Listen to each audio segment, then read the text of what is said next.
बहू कहाँ मर गई? अंदर से आवाज। जिंदा हूँ माँ जी। तो फिर मेरी चाय क्यों अभी तक नहीं आई? कब से पूजा करके बैठी हूँ।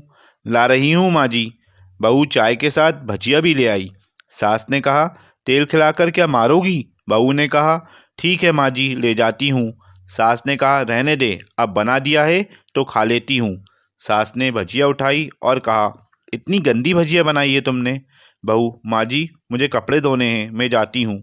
बहू दरवाजे के पास छिपकर खड़ी हो गई और सास भजिए पर टूट पड़ी और पूरी भजिया खत्म कर दी। बहू मुस्कुराई और अपने काम पर लग गई।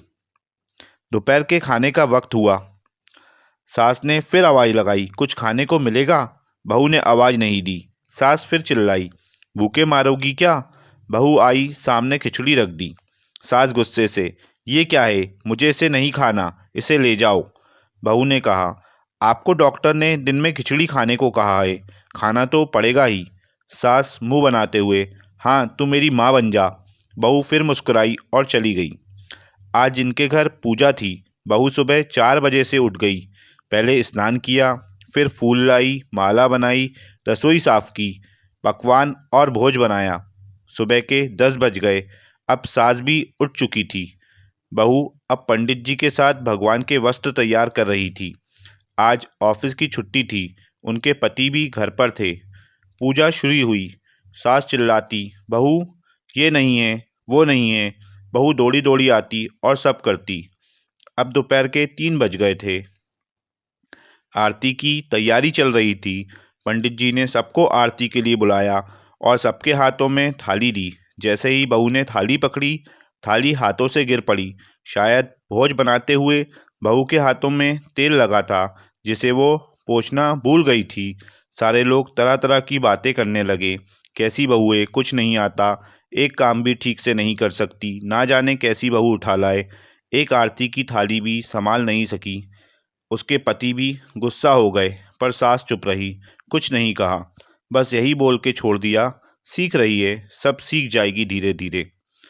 अब सबको खाना परोसा जाने लगा। बहू दौड़ दौड़ के खाना देती, फिर पानी लाती। करीब 70-80 लोग हो गए थे। इधर 2 नौकर और बहू अकेली, फिर भी वह सारा काम बहुत ही अच्छे तरीके से करती। अब उसकी सास और कुछ आस पड़ोस के लोग खाने पर बैठे। बहू ने खाना परोसना शुरू किया। सबको खाना दे दिया। जैसे ही पहला निवाला सास ने खाया, तुमने नमक ठीक नहीं डाला क्या? एक काम ठीक से नहीं करती, पता नहीं मेरे बाद कैसे ये घर संभालेगी। आस पड़ोस वालों को तो जानते ही हो ना साहब, वो बस बहाना ढूंढते हैं नुक्स निकालने का। फिर वो सब शुरू हो गए, ऐसा खाना है, ऐसी बहू है, ये वो वगैरह वगैरह। दिन का खाना हो चुका था। अब बहू बर्तन साफ करने नौकरों के साथ लग गई। रात को जगराता का कार्यक्रम रखा गया था। बहू ने भी एक दो गीत गाने के लिए स्टेज पर चढ़ी। सास जोर से चिल्लाई, मेरी नाक मत कटा देना, गाना नहीं आता तो मत गा, वापस आ जा। बहू मुस्कुराई और गाने लगी। सबने उसके गाने की तारीफ की, पर सास मुंह फुलाते हुए बोली, इससे अच्छा तो मैं गाती थी जवानी में, तुझे तो कुछ भी नहीं आता। बहू मुस्कुराई और चली गई। अब रात का खाना खिलाया जा रहा था। उसके पति के ऑफिस के दोस्त साइड में ही ड्रिंक करने लगे। उसका पति चिल्लाता, थोड़ा बर्फ़ लाओ, तो सास चिल्लाती, यहाँ दाल नहीं है, फिर चिल्लाता, कोल्ड ड्रिंक नहीं है, पापड़ ले आओ। इधर उधर। आखिर में उसके पति की शराब गिर पड़ी उसके एक दोस्त पर और बोतल टूट गई। पति गुस्से में 2 झापड़ अपनी पत्नी को लगाते हुए कहता है, जाहिल कहीं की, देखकर नहीं कर सकती, तुझे इतना भी काम नहीं आता। सारे लोग देखने लगे। उसकी पत्नी रोते हुए कमरे की तरफ दौड़ी। फिर उसके दोस्तों ने कहा, क्या यार, पूरा मूड खराब कर दिया। यहाँ नहीं बुलाया होता, हम कहीं और पार्टी कर लेते। कैसी अनपढ़ गंवार बीवी रखी है तूने, उसे तो मेहमानों की इज्जत और काम करना तक नहीं आता। तुमने तो हमारी बेइज्जती कर दी। अब आस पड़ोस की औरतों को और बहाना मिल गया। वो कहने लगी वो कहने लगी, देखो क्या कर दिया तुम्हारी बहू ने, कोई काम की नहीं है। मैं तो कहती हूँ अपने बेटे की दूसरी शादी करा दो, छुटकारा पाओ इस गवार से। सास उठी और अपने बेटे के पास जाकर उसे थप्पड़ मारा और कहा, अरे नालायक, तुमने मेरी बहू को मारा, तेरी हिम्मत कैसे हुई तेरी टांग तोड़ दूंगी।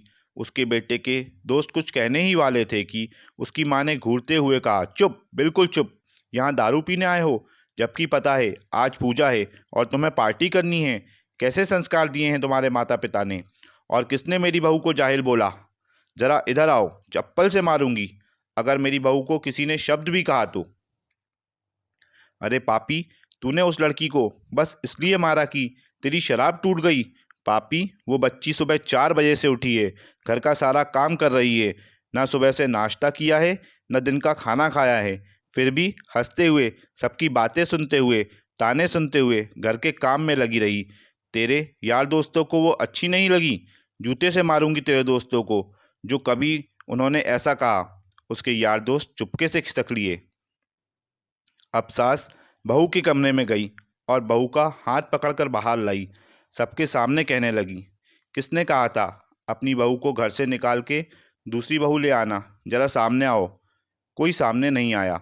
फिर सास ने कहा, तुम जानते भी क्या हो इस लड़की के बारे में? ये मेरी माँ भी है, बेटी भी।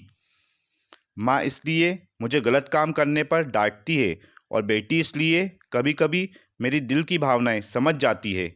मेरी दिन रात सेवा करती है, मेरे 1000 ताने सुनती है, पर एक शब्द भी गलत नहीं कहती, ना सामने ना पीठ पीछे। और तुम कहते हो दूसरी बहू ले आऊं? याद है ना छुटकी की दादी, अपनी बहू की करतूत? सास ने गुस्से से पड़ोस की महिला को कहा, अभी पिछले हफ्ते ही तुम्हें मियाँ बीवी भूखे छोड़ घूमने चले गए थे। मेरी इसी बहू ने 7 दिनों तक तुम्हारे घर पर खाना पानी, यहाँ तक कि तुम्हारे पैर दबाने जाती थी, और तुम इसे जाहिल बोलती हो? जाहिल तो तुम सब हो जो कोयले और हीरे में फ़र्क नहीं जानते। अगर आइंदा मेरी बहू के बारे में किसी ने एक लफ्ज़ भी बोला तो मुझसे बुरा कोई नहीं होगा, क्योंकि ये मेरी बहू नहीं, मेरी बेटी है। बहू सिसकियाँ लेते हुए फिर कमरे में चली गई। सास ने एक प्लेट उठाई और भोजन परोसा और बहू के कमरे में खुद ले गई। सास को भोजन लाते देखा तो बहू ने कहा, अरे माँ जी, आप क्या कर रही हो? मैं खुद ले लेती। सास ने प्यार से ताना मारते हुए कहा, डर मत, इसमें जहर नहीं है। मार नहीं डालूंगी तुझे। तुझे नई सास चाहिए होगी, पर मुझे अभी भी तू ही मेरे घर की बहू चाहिए। बहू ने अपनी सास को रोते हुए गले से लगा लिया।